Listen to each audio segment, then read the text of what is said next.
이 새벽에 하나님께서 우리에게 주시는 말씀은 열왕기상 6장 1절과 13절에서 11절에서 13절까지의 말씀입니다.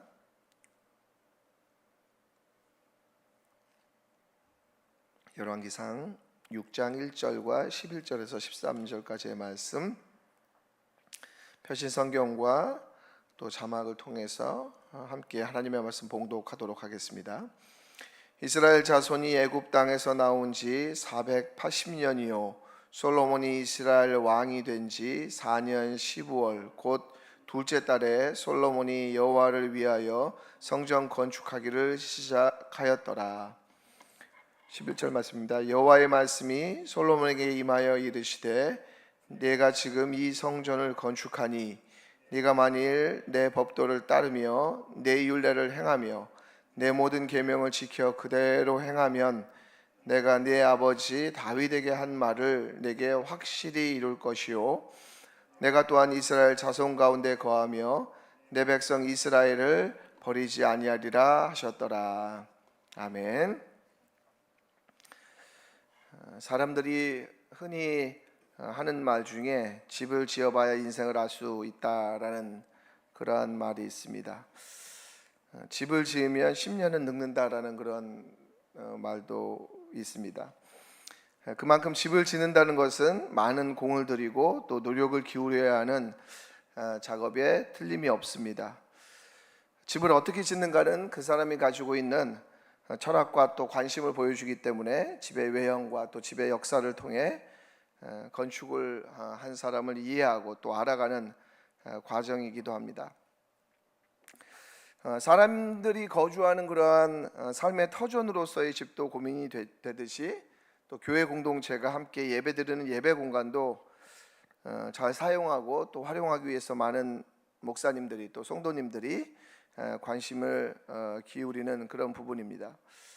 제가 이제 교회 사역을 좀 이렇게 해보면서 놀란 것은 교회 안에 정말 다양한 도구들이 있구나, 그런 것들을 보면서 놀라곤 합니다. 목공에서부터 페인트 작업 도구, 전기 작업에 이르기까지. 저는 다드림 교회는 그런 거 잘 없을 줄 알았는데, 왜냐면 창고나 이런 게 따로 있는 게 아니니까. 근데 봤더니 구석구석에 또 신기한 그런 공구들이 있는 것들을 보면서 참 새롭게 교회에 대해서 알아가고 있습니다. 그러한 어떤 도구들 보면 막 들어보지도 못했던 그러한 어떤 도구의 이름들을 보게 되고 또 그것들을 사용해서 또 이것저것들을 제작하고 수리하는 것들을 보게 되는 것이죠.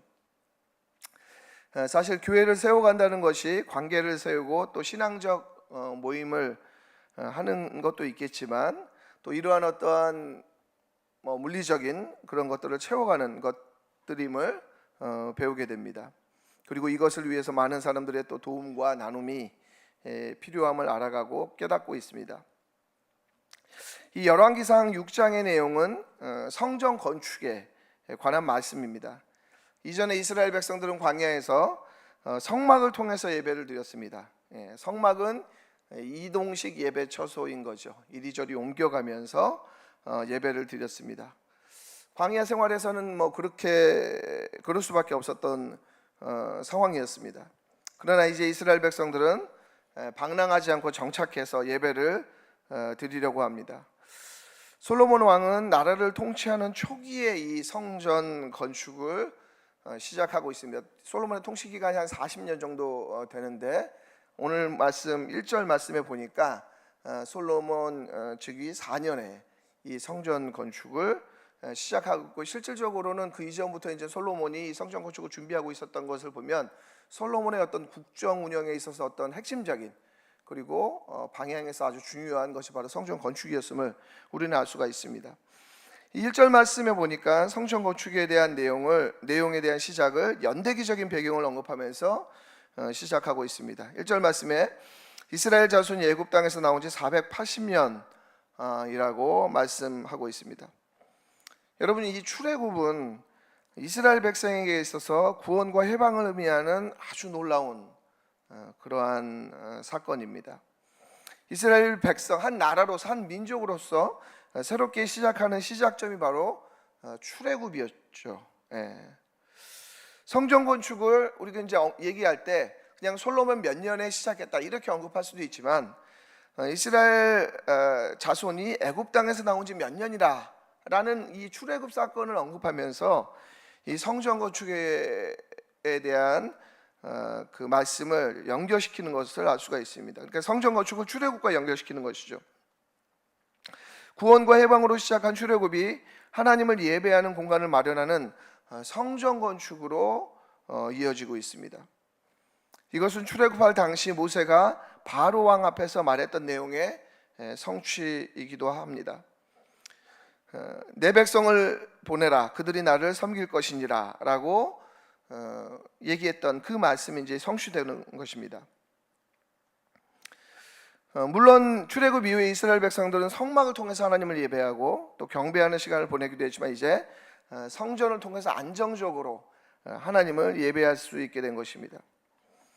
이 솔로몬 왕은 임기 초기에 중요한 성전 건축을 시작하고 있습니다. 이스라엘 백성들은 종교 공동체였고 또 하나님을 예배하는 것이 그들에게 있어서 굉장히 중요한 그런 정체성이었기에 솔로몬 왕은 왕이 되고 어느 정도 정치적인 어떤 개각, 관료들을 세우고 사람들을 세우는 일들, 그리고 안정이 취해진 이후에 성전 건축이라고 하는 아주 중요한 핵심적인 그러한 사업 사역을 진행하고 있습니다. 이 성전 건축을 진행함으로 솔로몬 왕은 선조인 다윗 왕을 따르고 이스라엘 백성 공동체의 정체성을 아주 굳건히 하였습니다. 이 전문맥 열왕기상 5장에서 내용을 보면 백향목과 잣나무의 제목들을 조달하고 또 돌들을 준비하고 사람들 모으는 일들을 했습니다. 그리고 이제 본격적인 성전을 건축하는 내용이 오늘 우리가 본 이 6장의 말씀입니다. 우리가 읽지는 않았지만 6장 2절에서 10절까지의 내용은 성전의 외부 형식에 대한 내용이 나타나고 있습니다. 구체적으로 성전의 어떠한 그 규모와 모양이 어떠한지 그것을 말씀하고 있습니다. 이 성전은 열왕기서에서 아주 가장 중요한 그러한 주제이기도 합니다. 이스라엘 역사에서 성전은 중심이 되고 또 성전 예배를 어떻게 드리느냐가 이스라엘 역사에 흥하고 망하는 하나의 어떤 잣대가 되는 그러한 주제, 그러한 것임을 우리는 알게 됩니다. 사실 그렇다고 성전 그 자체가, 외형적인 성전 그 자체가 모든 것을 담보하는 것은 아님을 뒤이어서 나오는 말씀을 통해서 우리는 확인할 수 있는데요. 열왕기상 6장 11절에서 13절이 바로 그 내용입니다. 이 성전 건축을 마치면서 하나님께서 솔로몬에게 말씀하고 있죠. 우리 12절 말씀만 다시 한번 읽어보도록 하겠습니다. 12절 말씀 함께 읽겠습니다. 시작. 네가 지금 이 성전을 건축하니 내가 만일 내 법도를 따르며 내 율례를 행하며 내 모든 계명을 지켜 그대로 행하면 내가 네 아버지 다윗에게 한 말을 내게 확실히 이룰 것이요 라고 말씀하고 있습니다. 오늘 말씀 보니까 12절 말씀 가운데 내가 네 아버지 다윗에게 한 말을 내게 확실히 이룰 것이다 라고 말씀하고 있습니다. 이것은 사무엘하 7장에 있는 다윗 언약을 말씀하고 있습니다. 사무엘하 7장 13절에 그는 내 이름을 위하여 집을 건축할 것이요 나는 그의 나라 왕위를 견고하게 하리라 라고 말씀하고 있습니다. 그는 내 이름을 위하여 집을 건축할 것이요 나는 그의 나라 왕위를 견고하게 하리라. 바로 다윗 언약에 대한 확증의 말씀, 성취의 말씀을 오늘 말씀에서 다시 한번 확인할 수가 있습니다. 한번 생각해 보자면 우리가 성전 건축을 이렇게 하고 또 그 전에도 이제 솔로몬 왕이 이렇게 준비하고 애를 많이 썼는데 그렇게 이제 건축하면 하나님께서 말씀하실 때, 야 솔로몬아 너 많이 수고했다, 고생했다, 그렇게 좀 이렇게 격려의 메시지를 해주시면 좋을 것 같은데 오늘 말씀 보면 보다 본질적인 말씀을 하나님께서 솔로몬에게 하시는 것을 볼 수가 있습니다. 그 내용은 뭐냐면 바로 너와 너의 백성이 순종의 백성이 되어야 된다.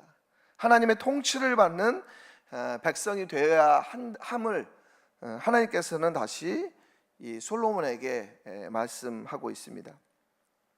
사실 이 말씀은 새로운 말씀이라기보다도 열왕기상 2장에서 아버지 다윗이 죽기 전에 아들 솔로몬에게 했던, 다윗이 솔로몬에게 했던 그러한 유언의 말씀이기도 합니다. 뿐만 아니라 솔로몬이 열왕기상 3장 14절에 하나님 앞에 이렇게 구했던 그러한 그 꿈속에서 또 하나님께서 솔로몬에게 했던 그러한 말씀이기도 하다라는 것이죠. 그리고 다시 재차 이 성전 건축을 마무리하면서 이 말씀을 솔로몬은 하나님으로부터 다시 한번 듣게 됩니다. 성전이 중요하고 또 아름답기도 하지만 그것이 이스라엘 백성의 미래를 보장하지는 않는다는 것입니다.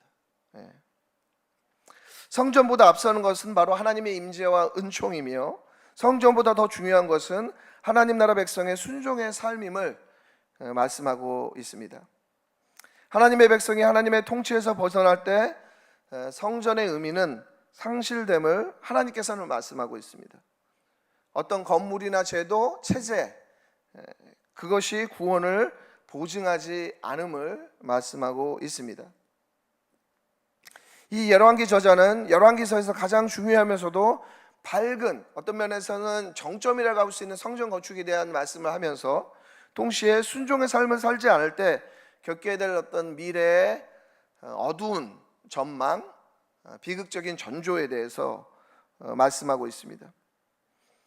하나님의 비전은 겉모습의 화려함이 아니라 진정으로 하나님의 말씀을 살아가는, 행하는 그런 백성들로 인해서 세워진다는 것입니다. 하나님께서는 그래서 솔로몬에게 일깨우고 있습니다.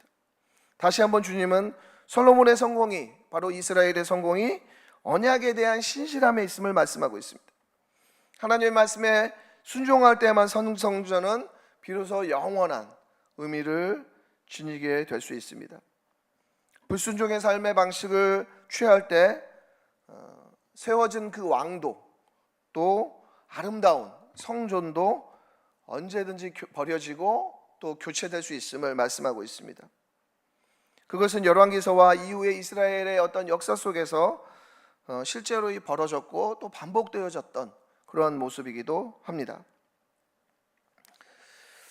이와 같은 말씀은 사실 역사의 전환기, 또 리더십의 교체와 같은 커다란 변화와 또 새로운 시대를 앞두고 이스라엘 백성들과 또 하나님의 종들이 빈번하게 들었던 말씀이기도 합니다. 모세가 죽은 후에 여호수아가 들었던 말씀이기도 합니다.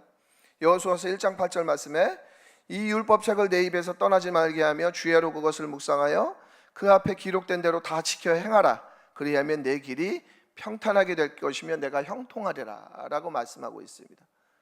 어떤 이스라엘 백성들이 정말 중요한 어떤 그 구속사에 있어서 중요한 시점, 그 시점 앞에서 하나님께서는 뭐 전쟁 무기를 잘 준비해라, 뭐 이런 말씀을 하는 것이 아니라 하나님 말씀을 지켜 행하라.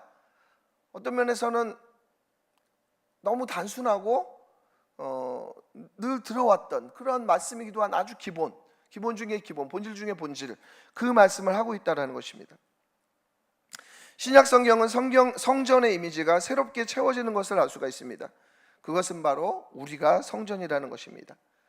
바울은 고린도전서 3장 16절에 이렇게 말씀합니다. 너희는 너희가 하나님의 성전인 것과 하나님의 성령이 너희 안에 계시는 것을 알지 못하느냐.